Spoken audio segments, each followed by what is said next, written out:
हमारे साथ आज मौजूद हैं जनाब मोहम्मद अंसार साहब, जो एमआईएम के सोशल मीडिया इंचार्ज हैं उत्तर प्रदेश के। आज उनसे हम कुछ सवालात ऐसे करेंगे कि जब सियासी बंदा हमारे साथ मौजूद है तो सवालात भी सियासती वाले होंगे। तो अंसार भाई, अस्सलाम वालेकुम वालेकुम वरहमतुल्लाहि अस्सलाम। वबरकात। उम्मीद है कि बखैर होंगे आप। जी अल्हम्दुलिल्लाह। तो हमारे कुछ सवालात हैं आपको लेकर, और आपकी थोड़ा बायोग्राफी को लेकर कि आपके सियासत कब से शुरू करी है, और सियासत में कब से कदम रखा, और सियासत में आपका क्या इंटरेस्ट है, और एमआईएम ही क्यों। ये सब चीज़ें का सवालात कुछ रहेंगे हमारे। अंसार भाई, हमारा पहला सवाल इस तरीके से शुरू हो रहा है कि हम सवाल आपसे पहला ये करना चाह रहे हैं कि सियासत में आने का आपका पहली बार ख्याल कब आया। साल 2014 नया नया जवान हुआ था, सियासत में आने का इंटरेस्ट पैदा हुआ और सियासत देख भी रहा था। तो 2014 वो साल था जो सियासत में पहला कदम रखा था मैंने। अच्छा, आपको एक सवाल ये करना चाहूँगा कि इतनी नौजवानी से सियासत क्यों। सियासत फराज साहब नौजवानी में ही होती है। बुजुर्गी में तो लोग डंडे लेकर के दौड़ते हैं और कुछ नहीं। सियासत तो जवानी में ही होती है। किसी के लिए किसी के हुकूक के लिए लड़ाई लड़ना कोई बुजुर्गी में कमर को पीछे हाथ रख करके घुटनों में हाथ बेशक रख करके बेशक। कि सियासत थोड़ी ना कर सकता। तो सियासत जवानी में ही होती है। और फिर मैंने जवान सियासत को चुना था तो और जवानी आ गई थी। अंसार भाई, जैसे कि आपको कोई तारुफ की ज़रूरत नहीं है, आप ऑल इंडिया मजलिस इत्तेहादुल मुस्लिमीन के सोशल मीडिया इंचार्ज हैं उत्तर प्रदेश के।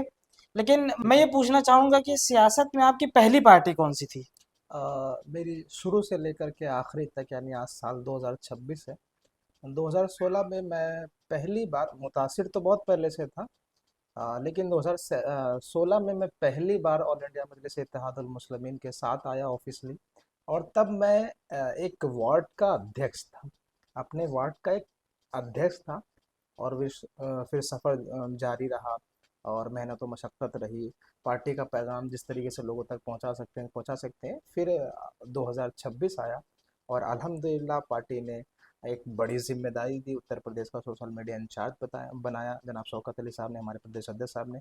उनका भरोसा, उनका यकीन जो है, जो 2016 में मैंने ज्वाइन किया था, एक वार्ड अध्यक्ष से जो सफ़र मैंने शुरू किया था, वो अब मैं उत्तर प्रदेश का एक उत्तर प्रदेश जो कि हिंदुस्तान का सबसे बड़ा सूबा है, वहाँ का मैं सोशल मीडिया इंचार्ज हूँ अंसार पार्टी भाई, का। यहाँ पे मैं एक सवाल आपसे ये करना चाहूँगा, क्या शुरू ही से आपको एमआईएम ही से लगाव कैसे हुआ।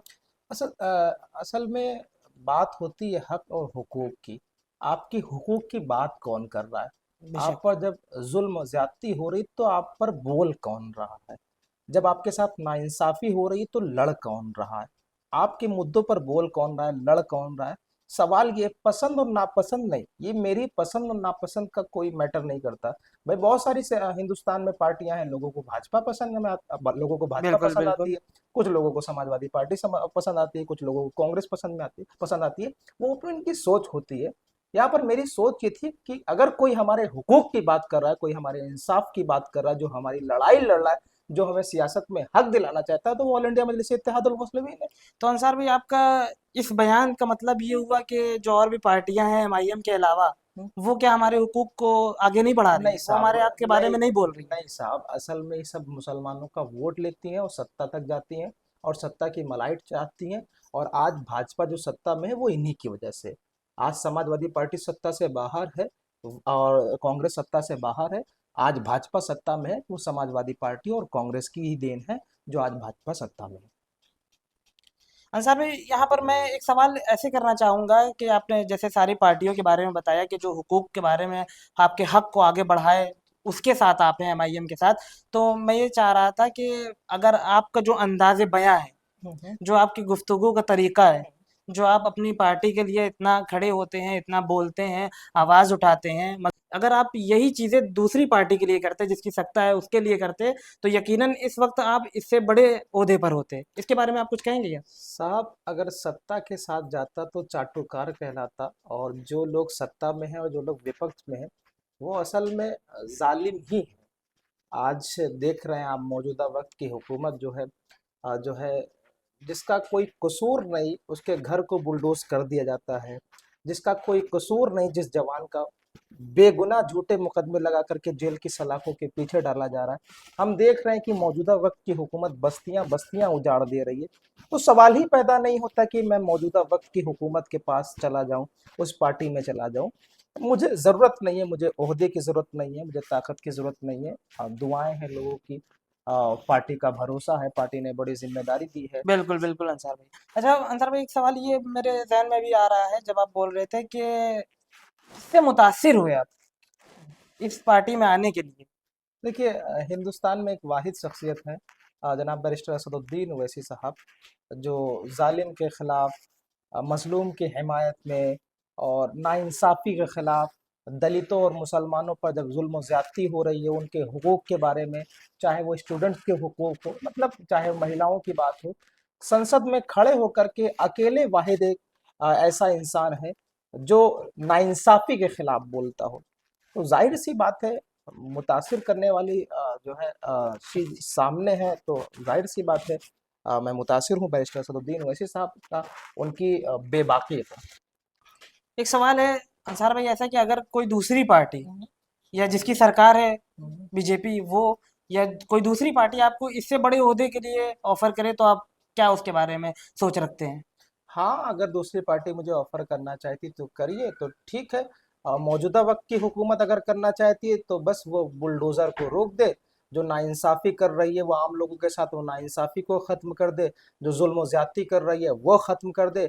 और अगर जो है कोई और पार्टियां हों, जो सेकुलर दल है जो अपने आप को कहते हैं, वो लोग अगर जो है मुसलमानों को सियासी हक दे दें, जो इनके साथ उन्होंने नाइंसाफ़ी की है, जो उन्होंने जुल्म ज्यादती मुसलमानों के साथ की है, वोट बैंक समझ रखा है, अगर वो हटा करके ऑफर करना चाहती हैं, और दूसरी पार्टी में जाने का सवाल ही नहीं होता। हम तो कहते हैं कि आप हमारे साथ आइए ना, हम क्यों बिल्कुल। जाएंगे? आप आ जाइए हमारे साथ। अगर आपको, आप हमसे मुतासिर है तो आ जाइए हमारे पास। हमारी पार्टी कोई छोटी पार्टी थोड़ी ना है। ऑल इंडिया मजलिस से इत्तेहादुल मुस्लिमीन कोई आज की पार्टी तो नहीं है। हमारे बैरिस्टर असदुद्दीन वैसी 5 बार के लोकसभा सांसद हैं वहां पर, बिल्कुल भाई। उस पार्टी से। तो हम छोटी नहीं, जिसको अगर ऑफर करना है तो हम उन्हें ऑफर करते हैं। हम तो वक्त के नरेंद्र मोदी साहब से भी कहना चाहते हैं कि आइए मजलिस इत्तेहादुल मुस्लिमीन ज्वाइन कर लीजिए। हम योगी आदित्यनाथ साहब से कहना चाहते हैं कि आइए मजलिस इत्तेहादुल मुस्लिमीन ज्वाइन कर लीजिए। हम अखिलेश यादव और राहुल गांधी से कहना चाहते हैं कि आइए हमारी पार्टी ज्वाइन कर लीजिए, हमारी पार्टी से चुनाव लड़िए। ऑफर हम आपको देते हैं। सर भाई मेरा सवाल यहाँ पर एक ये है कि मैं आपकी अक्सरियत वीडियोस को देखता हूँ हम्म। और तमाम एमआईएम पार्टी के नेताओं की वीडियोस को देखता हूँ, तो वो सेकुलर दल यानी कांग्रेस पार्टी और अखिलेश यादव की और तेजस्वी यादव की पार्टी इन्हीं लोगों के खिलाफ बोलते हैं जो कि इन्होंने हम लोगों का बहुत साथ दिया है हम्म। और हमारे दादाओं ने परदादाओं ने भी इन्हीं के साथ अपनी गाड़ी को आगे बढ़ाया है। साहब, ये आपकी गलती है कि आपने, आपके परदादाओं ने अपने दादा से पूछे कि आपने क्यों साथ दिया, और आप परदादा से पूछिएगा कि आपने कांग्रेस और समाजवादी पार्टी, इन तमाम पार्टियों का क्यों साथ दिया। ये आपका, आप अपने लोगों से पूछिएगा। लेकिन आपने कहा कि हम लोग खिलाफ क्यों बोलते हैं और ये सेकुलर दल है, तो सबसे पहले बात तो मैं आपसे पूछना चाहता हूँ कि सेकुलरिज्म की परिभाषा क्या है? क्या है सेकुलरिज्म की परिभाषा? और दूसरा सवाल ये है कि आप कह रहे हैं कि हम इनके खिलाफ बोलते हैं। साहब, हम किसी के खिलाफ नहीं बोलते। हम तो मौजूदा वक्त के नरेंद्र मोदी के खिलाफ भी नहीं बोलते। हाँ, ऑन कैमरा आपके कह रहा हूँ कि हम नरेंद्र मोदी के खिलाफ नहीं बोलते। हम इनकी नीतियों के खिलाफ बोलते हैं। हमें, हमारा जो है किसी इंडिविजुअल बंदे से कोई दुश्मनी नहीं है। हम बिल्कुल। राजनीतिक लोग हैं और हम नीतियों का विरोध करते हैं। अखिलेश यादव साहब अच्छे हैं, बहुत अच्छे हैं। उत्तर प्रदेश के लोग उन्हें भैया कहते हैं। लेकिन क्या कीजिएगा, इन्होंने भैया भैया कहला करके मुसलमानों को खूब ठगा है। मुसलमानों को फकत वोट बैंक की तरीके इस्तेमाल किया। याद होगा आपको मुजफ्फरनगर दंगा, उस वक्त बिल्कुल। मुख्यमंत्री पता है अखिलेश यादव साहब थे। मुसलमानों की बस्तियों को राख में तब्दील कर दिया गया था साहब। बताइए कितने लोगों को जेल की सलाखों के पीछे डाला गया। कांग्रेस की बात कर लूं, आप कहते हैं कांग्रेस सेकुलर दल है। नैली का कत्लेआम हुआ, हाशिमपुरा ईदगाह का कत्लेआम हुआ। ईदगाह में लोग नमाज पढ़ रहे थे, अल्लाह के लिए उठे हाथों को लाचार और बेबस तक बना दिया गया था। पेशी ने गोलियां तक चला दी थी। सोचिए, उस कांग्रेस की बात करते हैं आप, नहीं जो, मैं अरे साहब सुन लीजिए, जो 92 बाबरी मस्जिद जिसने शहीद करवाई हो, हुकूमत उनकी थी। मस्जिद में मूर्तियां किसने रखवाई? कौन वो लोग थे? 2002 में केंद्र में सरकार किसकी थी? साहब सवाल करिए ना, आप उन लोगों से सवाल कीजिए। हम किसी के खिलाफ नहीं बोलते हैं, हम नीतियों के खिलाफ बोलते हैं। कांग्रेस पार्टी आज कह दे कि हम मुसलमानों के हितैषी हैं और मुसलमानों के अगर वोट लेंगे तो उनके हुकूक की बात करेंगे। आज मुसलमानों की मस्जिदें गिर रही हैं, मुसलमानों की दरसगाहों पर बुलडोजर चल रहा है, मुसलमानों के खिलाफ बोला जा रहा है, आए दिन जो है मस्जिद के सामने नंगा नाच कर रहे हैं तमाम। मैं पत्रकार महोदय, आप बखूबी जानते हैं कि आज वक्त के हालात क्या है। आप सिर्फ हमारा वोट लेंगे साहब, अगर ऐसा सेकुलरिज्म है तो माफ कीजिएगा, ऐसे सेकुलरिज्म से हम दूर दूर तक हाथ जोड़ते हैं। सेकुलर सेकुलर पार्टी अगर कोई है तो ऑल इंडिया मजलिस इत्तेहादुल मुस्लिमीन है साहब। नहीं, मैंने इसलिए सेकुलर कहा कि ऐसा देखने को मिला है, जैसे कि हमारे बाप दादाओं ने बताया कि कांग्रेस पार्टी हो गई और तमाम पार्टीज हो गई। बाप दादाओं से ये पूछिएगा कि हाशिमपुरा जब दंगा हुआ था तब आप थे, आपने देखा था। बाप बिल्कुल। दादाओं से ये पूछिएगा कि 1992 में किसकी सरकार थी। बाप दादाओं से ये पूछिएगा 2002 का, जब मुस्लिम मुस्लिम बच्चियों को, मुस्लिम महिलाओं को पेट में त्रिशूल तक मार दिया गया था, भाले मारे गए थे। हमला हमला बहनों, हम वो दर्द वो तकलीफ आज भी हम उसको महसूस कर रहे हैं। तो पूछिएगा क्यों आपने वोट किया। आज मुसलमानों का सियासत में, मुसलमान सियासत में कहाँ है मुझे बताइए। आज केंद्र में भाजपा की हुकूमत है या फिर जो है और भी तमाम लोग अभी उत्तर प्रदेश में हुकूमत थी 2027 में, कितने मुस्लिम मंत्री थे, मुसलमानों को कितना जो है वो टिकट दिया, मुसलमानों को सियासत में कितनी हिस्सेदारी दी। मुसलमान तो भाजपा हराने के नाम पर वोट करता आया है ना। तो साहब आप पूछिएगा अपने बाप दादाओं से। अंसार भाई, जो आपने अभी मेरी भी गलतफहमी को दूर करा और तमाम लोगों की जो हमारी, चलिए मैं कामयाब तो हो गया आपकी गलत फहमियों और को जो दूर भी करने के लिए। लोग वीडियोस देख रहे हैं हमारी, उनकी इस सेकुलर दल को लेकर और जितनी भी हमारी पार्टी थी कांग्रेस और जो भी है उनको लेकर आपने ये बहुत बड़ा हमारी गलतफहमी को दूर करा। अगला सवाल अंसार भाई मेरा ये है कि आपके प्रदेश अध्यक्ष जनाब शौकत अली साहब, वो लखनऊ पश्चिमी या मटेरा विधानसभा से चुनाव लड़ेंगे? देखिए, चुनाव लड़ना हमारा अधिकार है, कहाँ से लड़ेंगे। हम तो चुनाव लड़ेंगे, हम कोई एनजीओ थोड़ी ना है। हमारे प्रदेश अध्यक्ष साहब कब तक किसी को वोट देते रहेंगे। हमें अधिकार नहीं है क्या चुनाव लड़ने का।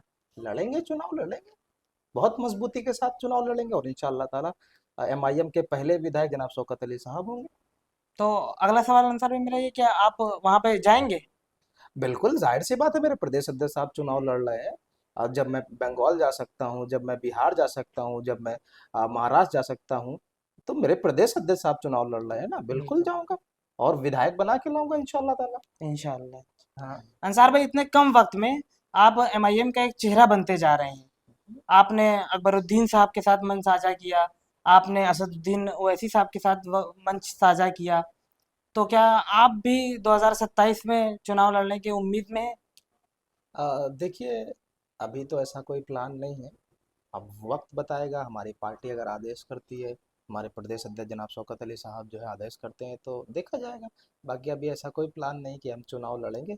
लेकिन ये ज़रूर है कि चुनाव लड़ने वाली सो कॉल्ड सेकुलरिज्म वाली पार्टियों को ये याद ज़रूर दिला देंगे कि हम भी सियासी पार्टी हैं और हम भी जीत के दिखाएंगे और 2027 में मजलिस के बिना सरकार नहीं बना पाएंगे। अभी जहाँ तक हम जानते हैं, आपको प्रचार के लिए हैदराबाद बुलाया गया, महाराष्ट्र बुलाया गया, बिहार बुलाया गया। आपकी स्पीचें रहीं, जनाब अकबरुद्दीन साहब के सामने रही, जनाब अकबर ओवैसी साहब के सामने रही।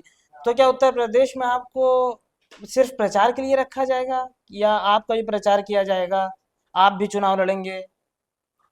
देखिए, चुनाव लड़ना न लड़ना जो है ये मैं नहीं फैसला करूंगा, ये पार्टी फैसला नहीं, तो करती है। मैं यही कहना चाह रहा हूँ, क्या पार्टी आपका चेहरे को इतना मोतबर मानती है क्या, नहीं, वो भी कि मैं एक छोटा सा सिपाही हूँ मजलिस का, मुझे मालूम है कि मेरी काबिलियत नहीं है। मैं चुनाव नहीं, मैं अगर अपनी काबिलियत पर तो मुझे बिल्कुल भी भरोसा नहीं है कि मैं चेहरा बन गया, मैं बिहार गया, मैं हैदराबाद गया, पार्टी बैरिस्टर असदुद्दीन ओवैसी साहब के साथ, अकबरुद्दीन ओवैसी साहब के साथ मंच साझा कर रहा हूँ तो इसका ये मतलब थोड़ी ना कि मैं चुनाव लड़ूंगा।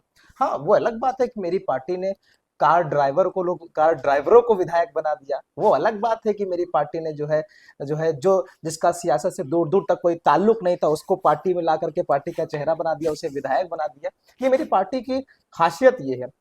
तो वो पार्टी है, पार्टी कुछ भी, पार्टी रिक्शे वालों को, हमारी पार्टी में वो खासियत है कि रिक्शे वाला एक बड़े बड़े ओहदे पर फायज है। तो वो पार्टी का जनाब अकबरुद्दीन ओवैसी, असदुद्दीन ओवैसी, हमारे प्रदेश अध्यक्ष जनाब शौकत अली साहब फैसला करेंगे कि अब मैं चुनाव लड़ूंगा या नहीं लड़ूंगा। लेकिन मैं अपनी काबिलियत के बिना बिना पर, मेरे अंदर कोई काबिलियत नहीं है, बाकी जो पार्टी का शीर्ष नेतृत्व तय करेगा। अंसार भाई, आपको बहुत ज़हमत दे दी, ये मेरा आखिरी सवाल रहेगा। आखिरी सवाल इस तरह से कि सेकुलर दल की जहाँ तक हम लोगों की बात चल रही थी, हम्म। तमाम पार्टियाँ जिन्होंने आपने जिनको बोला कि वो धोखा देती हुई चली आ रही हैं, हम्म। तो अगर वही जगह आपकी पार्टी अगर बनती है, तो उसका क्या विज़न रहेगा? नहीं, मैं आपके कहने का मतलब नहीं समझ पाया हूँ। आप कहना ये चाहते हैं कि हमारी पार्टी की सरकार आ हाँ, हाँ, गई है, मैं ये वो चाहे। कहना चाहता हूँ कि जब आपकी पार्टी सत्ता में आएगी, तो हाँ। वो किस तरीके से काम करेगी? क्या दे- वो भी इन्हीं की तरह रहेगी? देखिए, हम किसी भी जो अपने आप को सेकुलर दल कहते हैं, हम उनको छोड़ना नहीं चाहते। इसीलिए हम बहुत चंद मुख्तसर सी सीटों पर चुनाव लड़ते हैं। जैसे उत्तर प्रदेश में 403 विधानसभा सीटें, और हमारे प्रदेश अध्यक्ष साहब ने कहा कि हम 200 सीटों पर चुनाव लड़ेंगे, और जीत के लिए 203 विधानसभा सीटें चाहिए होती हैं।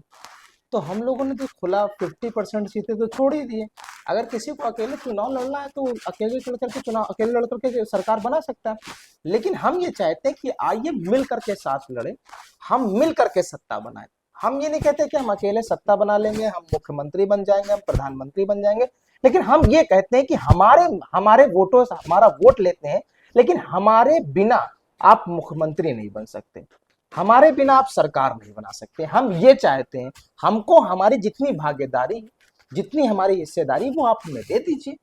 हम 18% है उत्तर प्रदेश के अंदर, हमें 18% जो है वो हिस्सेदारी दीजिए, हम सत्ता में आएंगे। जब 7% वाला यादव का समाज मुख्यमंत्री बन सकता है, बिल्कुल, बिल्कुल।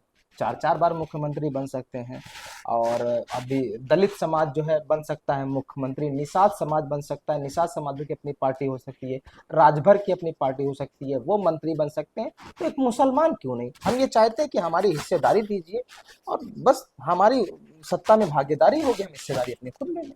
अंसार भाई, शायद मुझसे ये गलती हुई कि मैं आपको सवाल सही से समझा नहीं सका, कि मैंने ये पूछा आपसे कि आपकी पार्टी का विजन क्या है? क्या इसी की तरह काम करेगी वो भी सत्ता में आने के बाद, कि या वो कोई अलग चेहरा दिखाएगी? देखिए, हमारा विजन, मकसद ये है कि जिन लोगों को, सबसे पहली बात तो सियासत में लाना, क्योंकि सियासत ही तय करती है कि आप क्या खाएंगे, क्या पिएंगे, क्या पहनेंगे, आपकी मंदिर और आपकी मस्जिद में कितनी स्पीड में कितनी आवाज़ तेज़ होगी आपके साउंड की, वो सियासत तय करती है।